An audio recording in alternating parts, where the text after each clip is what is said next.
For centuries, cathedrals have stood at the heart of civilization, witnessing coronations, revolutions, and rebirths. Each soaring spire and stained-glass window tells a story etched across time. Today, our journey continues through the world's most breathtaking cathedrals.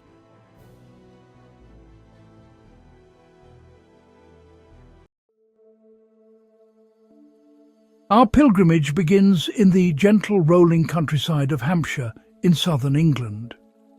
Here, in the ancient city of Winchester, once the capital of Anglo-Saxon kings, stands a true giant of the medieval world. The roots of Winchester Cathedral go back to the 7th century. The old minster, built by King Cenwalh of Wessex around 648, was the first Christian church on the site. Its total length is 170 metres or 558 feet, making it one of the longest medieval cathedrals in Europe. The west front is imposing, though less ornate than some other cathedrals. Its large window and towers reflect perpendicular Gothic style more than earlier Norman. Perhaps one of the most striking features is the nave. It is Gothic in its current appearance, and much of it was remade in the 14th and 15th centuries. The choir stalls include small ledges under folding seats which feature intricate carvings. Some date from as early as the early 14th century. Many important events are associated with Winchester: burials of monarchs, the marriage of royalty. Also, the famous novelist Jane Austen is buried in the north aisle of the nave. Because the site is quite wet, there have been foundation issues from ancient times. The crypt floods in winter, and in the early 20th century the east end had serious structural problems, which were fixed by William Walker, a diver who worked in nearly total darkness and black water for years, underpinning the foundations.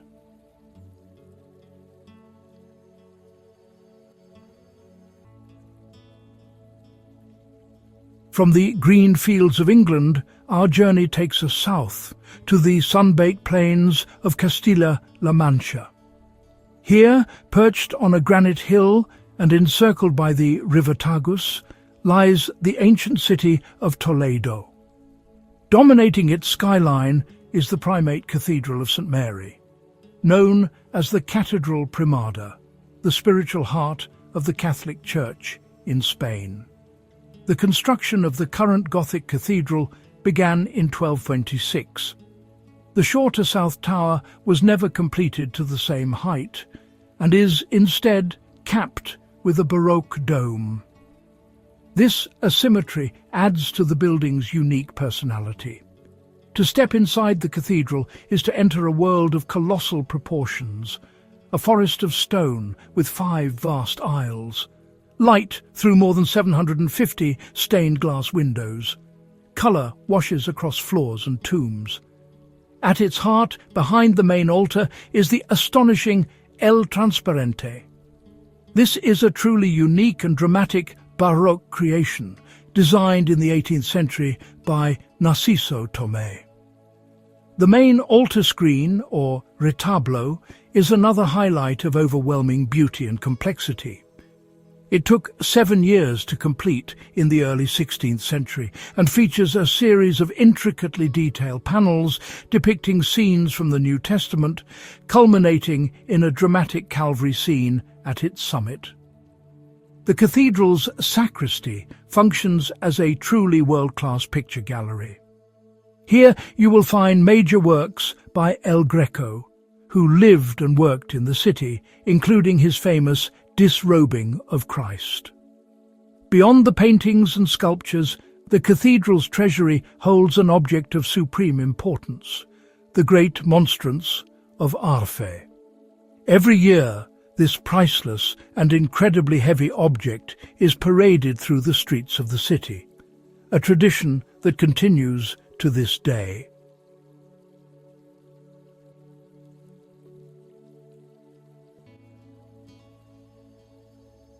Our journey now crosses the vast expanse of the Atlantic Ocean. We arrive in Buenos Aires, the dynamic capital of Argentina. Here, overlooking the historic Plaza de Mayo, the city's main square, we find a cathedral that honestly kind of defies expectations. The construction of the Buenos Aires Metropolitan Cathedral begun in 1752. However, its completion took many decades. The facade and decoration continued to evolve into the 19th and even early 20th centuries. The exterior of the cathedral stands out for its neoclassical design, which is somewhat unusual among cathedrals, especially compared to more Gothic, Baroque or Romanesque styles prevalent elsewhere. The main facade has a classical temple-style front, a portico with 12 Corinthian columns, standing guard like the 12 apostles, supporting a triangular pediment. The pediment carries a high-relief sculpture showing the biblical scene of Joseph's reunion with his brothers in Egypt. This allegorical scene is intended to symbolize unity. In Argentina, it has been interpreted as reflecting national unity after internal strife.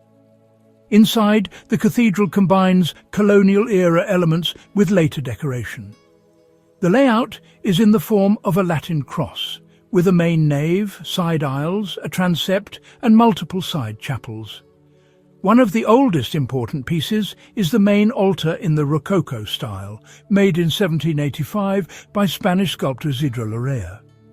It is made of gilt wood and includes a statue of the Virgin Mary and a representation of the Holy Trinity in its canopy.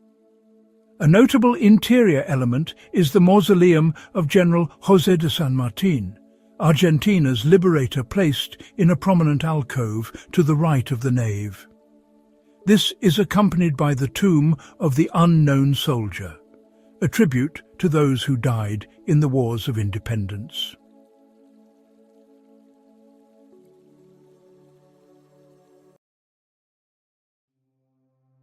From the sprawling metropolis of Buenos Aires, our journey returns to the heart of old Europe. At the centre of its magnificent old town stands a cathedral that is the very embodiment of Baroque splendour and theatricality, Salzburg Cathedral. The cathedral was consecrated in its current Baroque form in 1628. Its luminous marble facade and majestic twin towers dominate the city's skyline, a powerful symbol of the immense spiritual and temporal power once wielded by Salzburg's prince-archbishops. It was within these very walls that Mozart was baptized in 1756, the day after his birth. The original Romanesque font in which the ceremony took place is still preserved here. Later, Mozart served as the cathedral's organist and concertmaster for several years, composing numerous pieces of sacred music specifically for performance in this magnificent space. Entering Salzburg Cathedral is like stepping into a grand celestial theatre. The interior is a celebration of light, space, and harmonious proportion. The cathedral's most commanding feature is its enormous central dome, which rises 71 metres or 233 feet above the crossing. The dome acts as a great lantern, drawing sunlight down into the building and illuminating the high altar below. The cathedral houses not one, but 7 magnificent organs. This unique arrangement allowed for the performance of incredibly complex and spatially dynamic sacred music. The Salzburg Cathedral is often cited as the most significant early Baroque edifice north of the Alps. It was among the first large churches in the region to adopt full Baroque style in the early 17th century.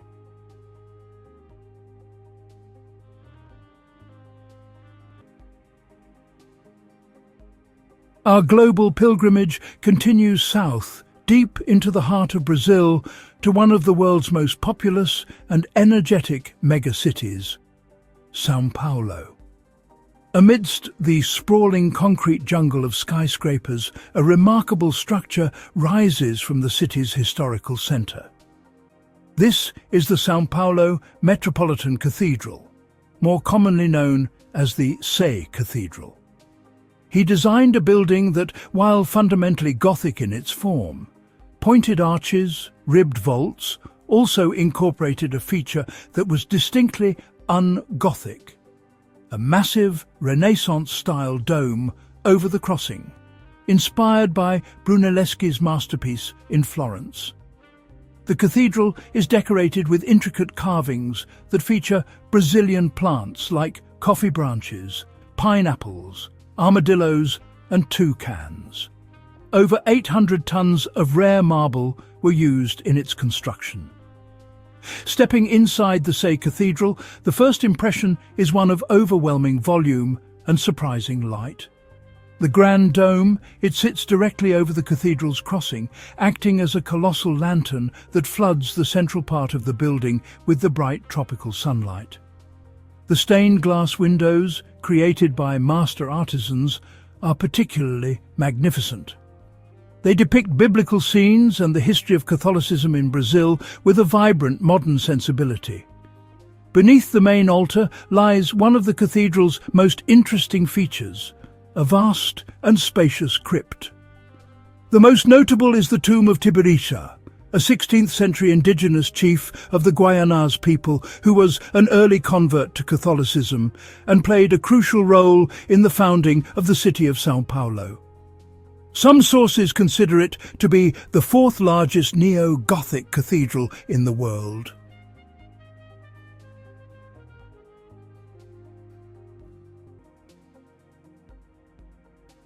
From the sweltering urban density of São Paulo, our journey now makes a dramatic leap to the opposite end of the Earth.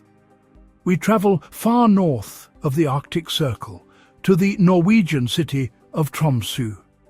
Here, standing starkly against dark snow-dusted mountains and the cold waters of the fjord, is one of the most iconic modern churches in the world, the Arctic Cathedral.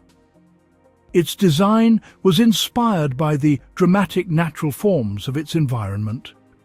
Some say its triangular shape evokes the jagged peaks of the nearby islands, while others see the form of an iceberg. The structure is formed by 11 massive triangular concrete frames coated in aluminium, which are layered on top of each other to create the church's distinctive ascending form. During the long winter nights, the entire structure is illuminated from the outside, turning the entire building into a luminous beacon. It becomes a landmark for sailors on the fjord and a symbol of warmth and community for the city's inhabitants. Entering the Arctic Cathedral is a simple and profound experience. The interior is defined by a sense of austere purity and magnificent light. The dominant feature of the interior is the magnificent stained glass window that forms the entire eastern wall behind the altar. The thickness, colour and orientation of the glass cause different effects of light depending on time of day and weather. The cathedral houses a magnificent modern organ, built in France in 2005. Its design is as striking as the building itself. There are prism chandeliers made of crystal inspired by icicles, contributing to a cool, luminous interior characteristic. Completed in 1965, the Arctic Cathedral is a key example of modernist church architecture in Norway. Its use of exposed concrete, aluminium, large glass facades and abstracted symbolic form make it stand apart from older, more traditional churches.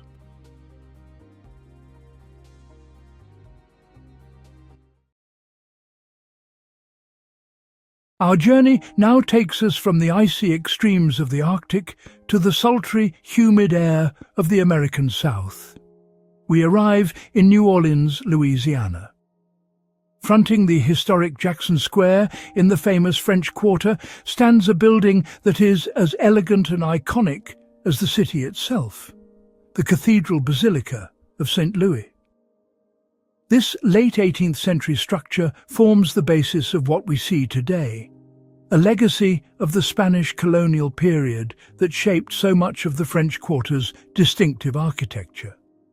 Its front facade features 3 spires, a taller central one flanked by 2 smaller ones on either side. This tripartite facade gives it a symmetrical and balanced look. The architectural style mixes influences: colonial, French and Spanish, neoclassical and later refinements. The inside of St. Louis Cathedral blends art, architecture, liturgical function and community history. The cathedral's plan is a classic Latin cross style with a central nave, side aisles, transept and a high altar at the crossing.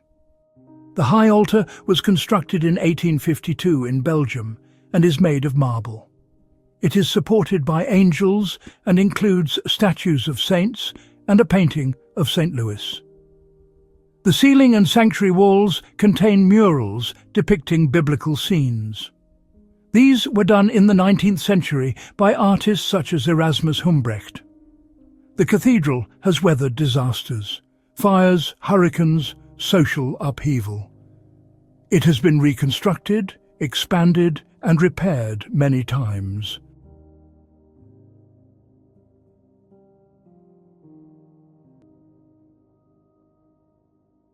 We now cross the Atlantic once more, leaving the New World behind and returning to the ancient landscapes of Europe.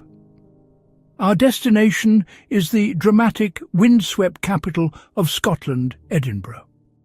About a third of the way down this historic thoroughfare, we encounter a building with a stern grey stone exterior and a most unusual and distinctive feature on its roof. This is the High Kirk of Edinburgh, more commonly known as St. Giles Cathedral. The origins of St. Giles date back to about 1124, founded as a parish church. The exterior is largely Gothic in style, though modified over time. Much of what we see now was shaped by the 19th century restorations. The crown spire is perhaps its most iconic visual feature, a decorative openwork crown at the top of the tower, making the silhouette distinctive on Edinburgh's skyline. Inside, some of the pillars are remnants of the older Norman building. The nave and aisles have vaulting in various styles, depending on what period the work was done. Thistle Chapel is one of the most ornate and delicate parts of the interior. Features sumptuous wood carving, heraldic motifs, carved angels, clan badges and richly decorated seating stalls for the Knights of the Thistle. Because of its location on the Royal Mile and its tall spire, St. Giles's is a landmark seen from many parts of Edinburgh. It's used for national and civic ceremonies besides purely religious worship.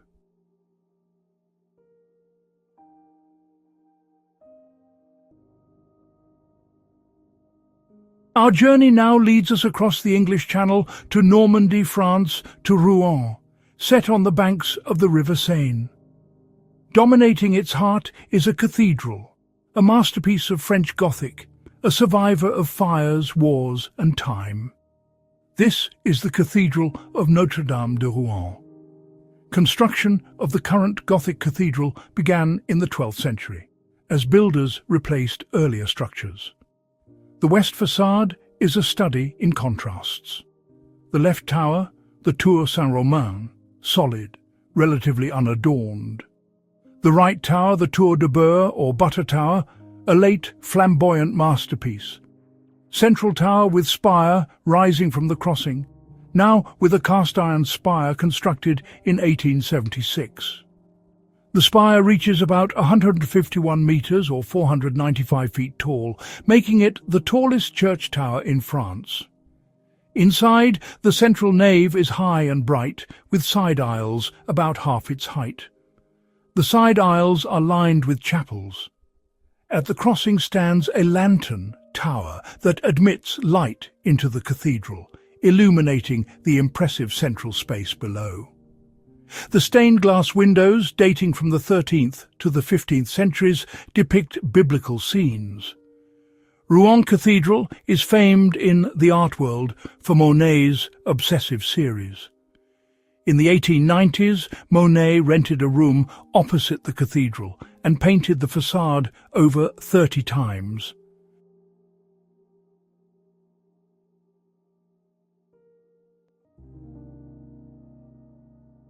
From the Gothic heart of Normandy, we make our final journey south, to the vibrant, sun-drenched island of Sicily, a crossroads of the Mediterranean. This rich and layered history is perfectly and spectacularly embodied in its most important religious building, the Cathedral de Palermo. It is a breathtaking and somewhat bewildering fusion of architectural styles, a unique monument where Norman grandeur, Arabic decorative motifs, Gothic additions, and a grand neoclassical dome all coexist. You can see this in the building's fortress-like mass, the intricate geometric patterns of interlacing arches on its exterior walls, and the decorative crenellations along the roofline. A grand clock tower was added, connected to the main body of the church by two graceful Gothic arches spanning the street. The most controversial and dramatic alteration came in the late 18th century. The architect Ferdinando Fuga crowned the building with a great neoclassical dome. It created a stark contrast between the richly decorated, multicultural exterior and a much colder, more conventionally European interior. The interior has a Latin cross plan, with a nave and two aisles divided by pilasters. In the first two chapels of the right aisle are the tomb of emperors and royal figures moved here in the 18th century from their original sites. The 18th century interior remodelling under Ferdinando Fuga dramatically changed the inside. Some original medieval features survived, but many were altered or moved.